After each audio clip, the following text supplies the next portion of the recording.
Hello friends, welcome to our channel travel with Ashish और निकिता। आज के इस ब्लॉग में हम आपको बाना हिल्स के टॉप अट्रैक्शन और मस्ट टू डू एक्टिविटीज दिखाएंगे। हमने एक्सप्लोर किया golden bridge, cable car ride, French village और कई अमेजिंग अट्रैक्शन। अगर आप वियतनाम ट्रिप प्लान कर रहे हो तो ये ब्लॉग आपके लिए काफ़ी हेल्पफुल रहेगा। तो चलिए शुरू करते हैं हमारी बाना हिल्स जर्नी।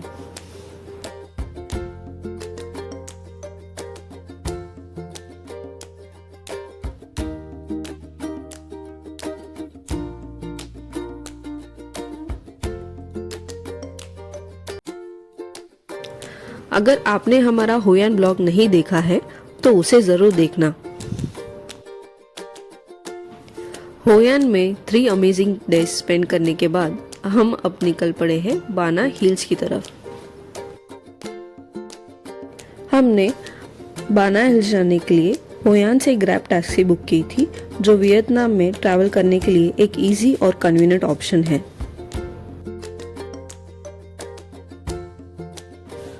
लगभग 1.5 आवर की जर्नी थी। रास्ते में हमने ग्रीनरी, माउंटेन्स और बहुत ब्यूटीफुल व्यूज देखे। सफ़र काफ़ी कंफर्टेबल था और हम बाना हिल्स पहुंचने के लिए काफ़ी एक्साइटेड थे। जैसे जैसे हम बाना हिल्स के करीब पहुंचते रहे, मौसम और भी प्लीजेंट होता जा रहा था। दूर से पहाड़ों के बीच क्लाउड्स का व्यू देखकर हमारी एक्साइटमेंट और बढ़ गई। हम पूरे रास्ते बाना हिल्स के फेमस गोल्डन ब्रिज और केबल कार राइड के बारे में बात करते रहे। बाना हिल्स में हमने एक नाइट के लिए मर्क्यूरी होटल बुक किया था।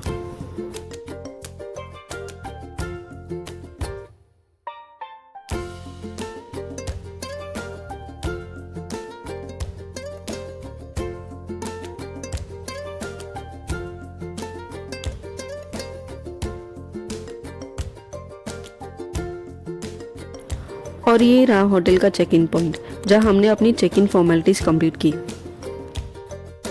एक अच्छी बात ये भी रही कि होटल स्टे की वजह से हमें बाना हिल्स टिकट्स पर लगभग 30% का डिस्काउंट भी मिला।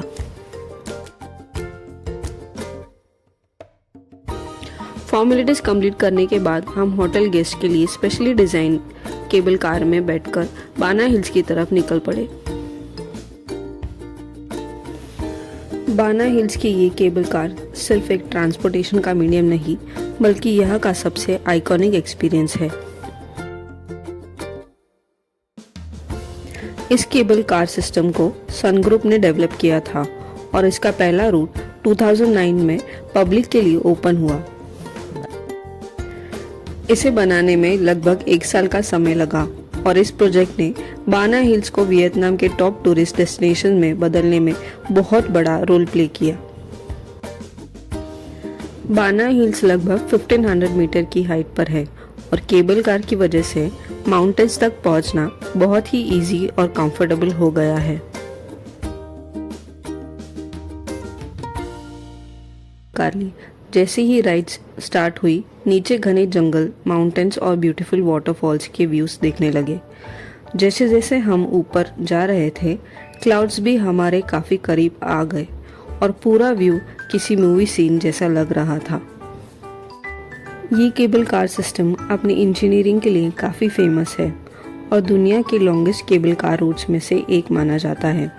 राइड के दौरान हर तरफ सिर्फ ग्रीनरी और नेचर ही नज़र आ रही थी। लगभग 20 मिनट की इस सीनिक राइड में हमने बहुत सारी फोटोज और वीडियोस कैप्चर की। अगर आप बाना हिल्स आते हैं तो केबल कार राइड को सिर्फ ट्रैवल का पार्ट मत समझिए, ये अपने आप में एक अनफॉरगेटेबल एक्सपीरियंस है।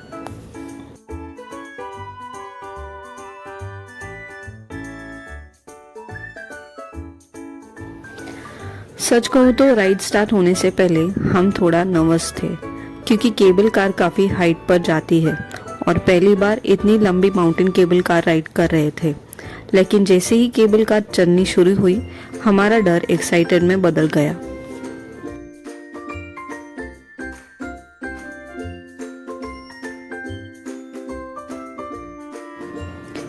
बाना हिल्स पहुंचते ही हमने अपना लगेज रिसेप्शन काउंटर पर रख दिया, क्योंकि होटल का चेक इन टाइम 2 बजे का था।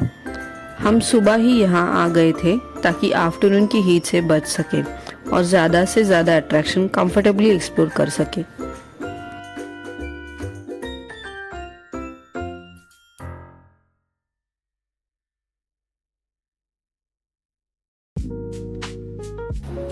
बाना हिल्स को 3 मेजर जोन्स में डिवाइड किया गया है, मून किंगडम, सन किंगडम और अर्थ किंगडम। हमने अपनी जर्नी कुछ फेमस अट्रैक्शन एक्सप्लोर करके शुरू की और धीरे धीरे बाना हिल्स को डिस्कवर करना स्टार्ट किया।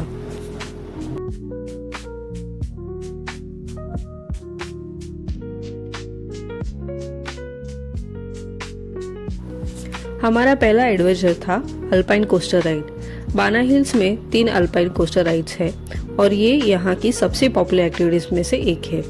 पीक आवर्स यूजुअली 11 से 3 बजे तक होता है, जब यहाँ पे काफी लंबी क्यू देखने मिलती है। इस राइड में आप अपनी स्पीड खुद कंट्रोल कर सकते हैं। ट्रैक माउंटेन्स और ग्रीनरी के बीच से गुजरता है, जिससे राइड और भी एक्साइटिंग लगती है। हमने स्पीड और ब्यूटीफुल व्यूज दोनों का पूरा मजा लिया और ये एक्सपीरियंस काफी फन रहा।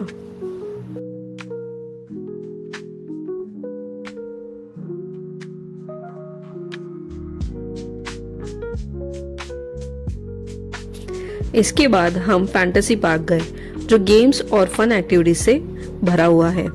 यहाँ हमने बॉटल रिंग और smash them of game try किया। इस गेम में हमें बॉल से कैंस गिराने थे, जो दिखने में इजी लग रहे थे लेकिन उतना था नहीं। थोड़ी मेहनत के बाद हम एक क्यूट सा सॉफ्ट टॉय जीतने में भी सक्सेसफुल रहे। कुछ देर के लिए हम बिल्कुल बच्चों की तरह गेम्स एंजॉय कर रहे थे। हंसी मजाक और फ्रेंडली कंपटीशन ने इस एक्सपीरियंस को और भी मेमोरेबल बना दिया।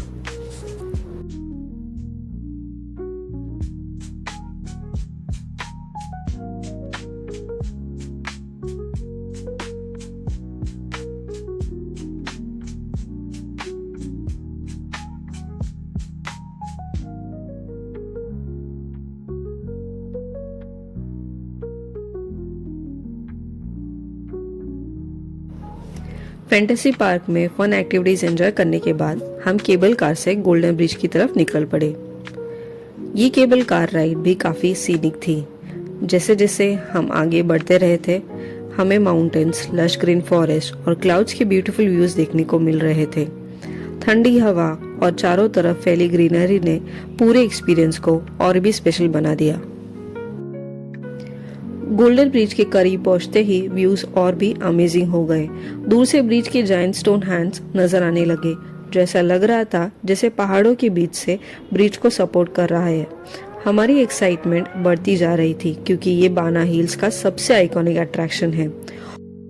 और फाइनली हम पहुंच गए वियतनाम के वर्ल्ड फेमस गोल्डन ब्रिज पर।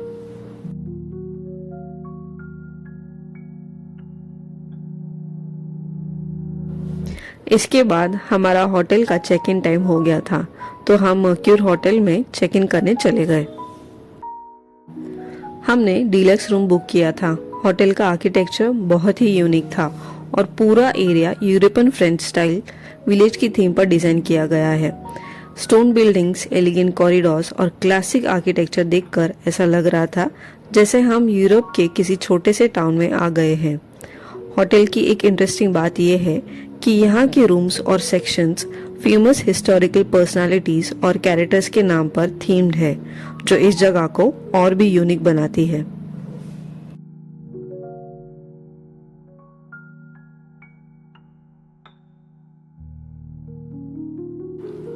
हमारा रूम स्पेशियस, कंफर्टेबल और ब्यूटीफुली डिजाइन था। इंटीरियर्स में क्लासिक यूरोपियन टच था, साथ ही मॉडर्न फैसिलिटीज भी थी। सबसे खास बात थी रूम के विंडो से देखने वाला व्यू। विंडो से पूरा फ्रेंच विलेज नजर आ रहा था, जिसमें beautiful European style buildings, cobblestone streets, castle like architecture देखने मिल रहे थे। ये व्यू इतना खूबसूरत था कि हम कुछ देर बस एंजॉय कर रहे थे और काफी फोटोज भी क्लिक किए। थोड़ा रिलैक्स करने के बाद हम फिर से बाना हिल्स एक्सप्लोर करने निकल पड़े।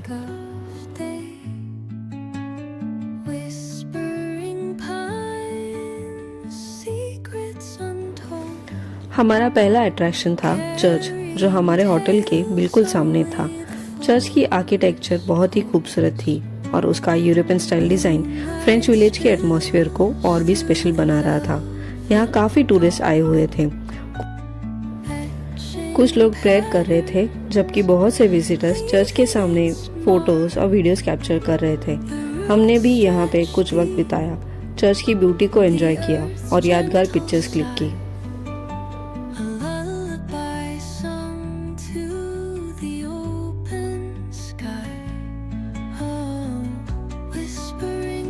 उसके बाद हम दूसरी अल्पाइन कोस्टर राइड की तरफ निकल पड़े। पहली राइड का एक्सपीरियंस इतना मज़ेदार था कि हम और एक राइड करने से खुद को रोक नहीं पाए। सबसे अच्छी बात ये थी कि इस समय यहाँ बिल्कुल भी रश नहीं था और हमें लंबी क्यू में वेट करना नहीं पड़ा। यही वजह थी कि हमने बाना हिल्स में एक नाइट स्टे बुक किया था। शाम के समय क्राउड काफ़ी कम हो जाती है, जिससे अट्रैक्शन को आराम से एंजॉय किया जा सकता है। कुछ ही मिनट्स में हम राइड पर थे और एक बार फिर स्पीड, ट्विस्ट और ब्यूटीफुल माउंटेन व्यूज़ का पूरा मज़ा ले रहे थे। उसके बाद हम मून किंगडम की तरफ निकल पड़े। यहाँ पहुंचकर हमें सनसेट का बहुत ही ब्यूटीफुल व्यू देखने को मिला। सबसे खास बात ये थी कि इस वक्त यहाँ बहुत कम लोग थे। जो कुछ लोग नज़र आ रहे थे वो भी ज़्यादातर होटल गेस्ट ही थे। यहाँ इतनी शांति थी कि हमें ऐसा फील हो रहा था जैसे मून किंगडम हमारा अपना प्राइवेट आइलैंड हो। ठंडी हवा, सनसेट के गोल्डन कलर्स और क्राउड फ्री एटमॉस्फेयर ने इस जगह को और भी मैजिकल बना दिया। जैसे जैसे सूरज धीरे धीरे पहाड़ों के बीच छुप रहा था, पूरे आसमान ऑरेंज और गोल्डन शेड से भर गया था। यहाँ की शांति और खूबसूरती को शब्दों में बयान करना मुश्किल था। हमने यहाँ काफ़ी वक्त स्पेंड किया, ब्यूटीफुल पिक्चर्स क्लिक किए, वीडियोस बनाए और बस इस मोमेंट को एंजॉय करते रहे। बाना हिल्स की भागदौड़ से दूर यह हमारे ट्रिप के सबसे पीसफुल और मेमोरेबल मोमेंट्स में से एक था।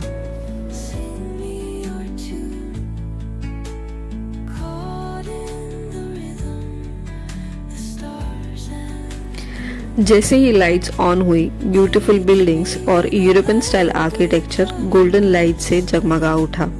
हर तरफ चमकती हुई बिल्डिंग्स, इल्यूमिनेटेड पाथवेज और ग्लोइंग स्ट्रक्चर्स देखकर ऐसा लग रहा था जैसे हम किसी फेरी टेल टाउन में हैं। रात की रोशनी में पूरा मून किंगडम और भी ज़्यादा खूबसूरत लग रहा था। हर कॉर्नर फोटो परफेक्ट नज़र आ रहा था और ये मेस्मराइजिंग व्यू हमारी आंखों से हट नहीं रहा था। हम बस खूबसूरती को देखते रह गए और इस मैजिकल एटमॉस्फेयर को पूरी तरह एंजॉय किया।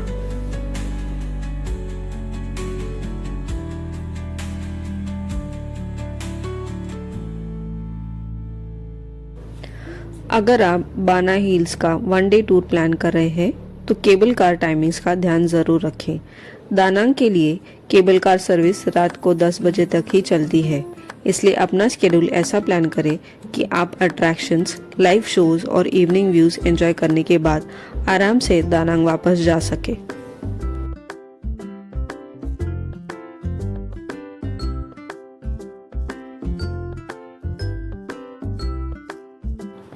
उसके बाद हम सन किंगडम की तरफ निकल पड़े। यहाँ हमने फायर शो देखा, जहाँ परफॉर्मर्स ने अमेजिंग फायर स्टंट्स और ट्रिक्स दिखाई।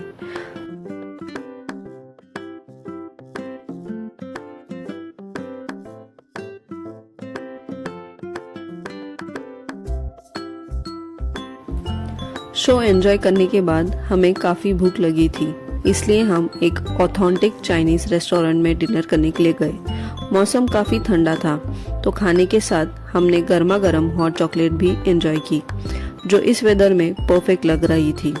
डिलीशियस फूड, ब्यूटीफुल वेदर और पूरे दिन की अमेजिंग मेमोरीज के साथ इस तरह बाना हिल्स में हमारा पहला दिन खत्म हुआ। बाना हिल्स में हमारा दूसरा दिन काफ़ी जल्दी शुरू हुआ।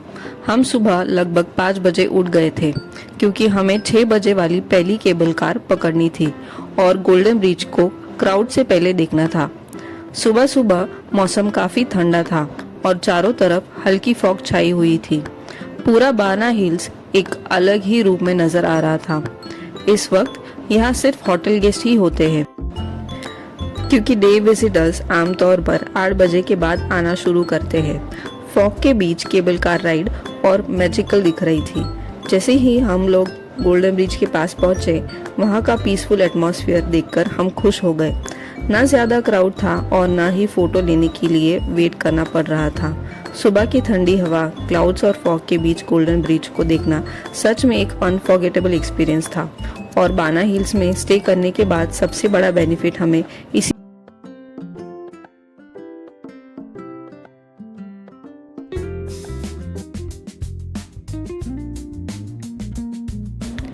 सुबह काफ़ी ठंडी थी और तेज़ हवा भी चल रही थी, लेकिन हमारा एक्साइटमेंट उससे भी ज़्यादा था। फॉग और क्लाउड्स के बीच गोल्डन ब्रिज का व्यू देखने का एक अलग ही एक्सपीरियंस था। क्राउड ना होने की वजह से हमने आराम से ब्रिज एक्सप्लोर किया, काफ़ी फ़ोटोज़ क्लिक किए और बहुत सारी वीडियोस भी कैप्चर किए। हर कॉर्नर इतना ब्यूटीफुल लग रहा था कि हम बार बार रुक कर उस मोमेंट को एंजॉय कर रहे थे। सुबह के इस ब्यूटीफुल वेदर और पीसफुल एटमॉस्फेयर में गोल्डन ब्रिज को देखना हमारे लिए एक यादगार एक्सपीरियंस था। गोल्डन ब्रिज एक्सप्लोर करने के बाद हम फेरी लैंड की तरफ निकल पड़े। यहाँ हमने एक विशाल बुद्धा स्टैचू देखा, जिसके आसपास का एटमॉस्फेयर बहुत ही शांत और सुकून भरा था।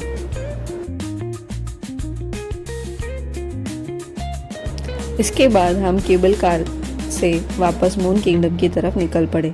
सुबह के मुकाबले अब मौसम बिल्कुल क्लियर हो चुका था।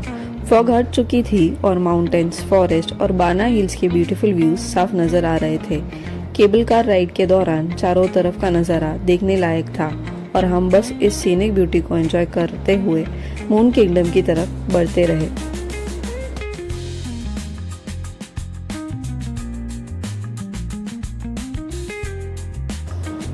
मून किंगडम की तरफ वापस जाते वक्त हम फैंटेसी पार्क से गुजरे, जहां एक लाइव परफॉर्मेंस चल रही थी। यहाँ इंटरनेशनल डांसर्स एनर्जेटिक म्यूजिक पर डांस परफॉर्म कर रहे थे। उनकी कलरफुल कॉस्ट्यूम्स और लाइवली परफॉर्मेंस ने पूरे एटमॉस्फेयर को और भी वाइब्रेंट बना दिया था।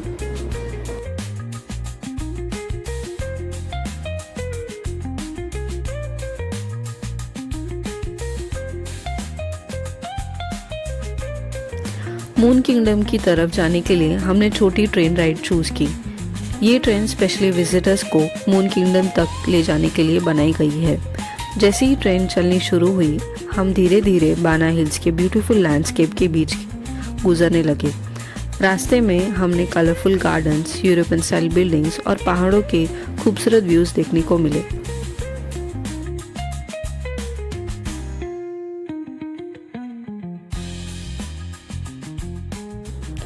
ट्रेन की बड़ी बड़ी विंडोज़ की वजह से बाहर का पूरा नज़ारा आराम से एंजॉय किया जा सकता है। राइड बहुत स्मूथ और कंफर्टेबल थी, इसलिए हम बस बैठकर सराउंडिंग्स को एंजॉय कर रहे थे। कुछ जगहों पर ट्रेन टनल्स और एलिवेटेड ट्रैक्स से गुजरती है, जो इस एक्सपीरियंस को और भी इंटरेस्टिंग बनाती है।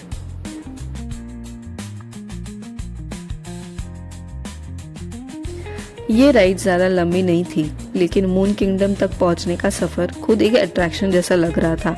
कुछ ही मिनट्स में हम मून किंगडम पहुंच गए और अपनी बाना हिल्स जर्नी का अगला चैप्टर शुरू कर दिया।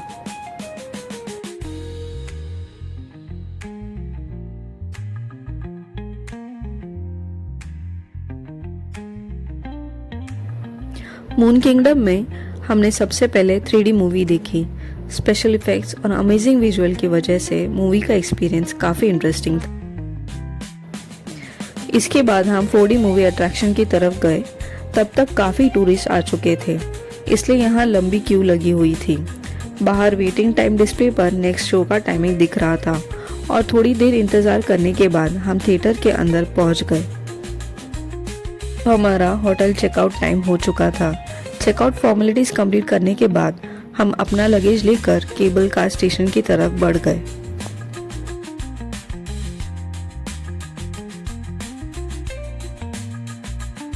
तो दोस्तों, इसी के साथ हमारा बाना हिल्स का सफ़र यही कंप्लीट होता है। हमारी रिकमेंडेशन रहेगी कि अगर पॉसिबल हो तो बाना हिल्स में एक नाइट स्टे ज़रूर करें। इसे आप सुबह और शाम के टाइम अट्रैक्शन को कम क्राउड के साथ एंजॉय कर पाए और बाना हिल्स का पूरा एक्सपीरियंस ले सकें। और अगर आप वन डे ट्रिप प्लान कर रहे हो तो वाव पास लेने का अच्छा ऑप्शन हो सकता है। इससे आपको वीआईपी एंट्री मिलती है और लंबी क्यू में ज़्यादा वेट नहीं करना पड़ता, जिससे आप ज़्यादा अट्रैक्शन आराम से एक्सप्लोर कर सकते हैं।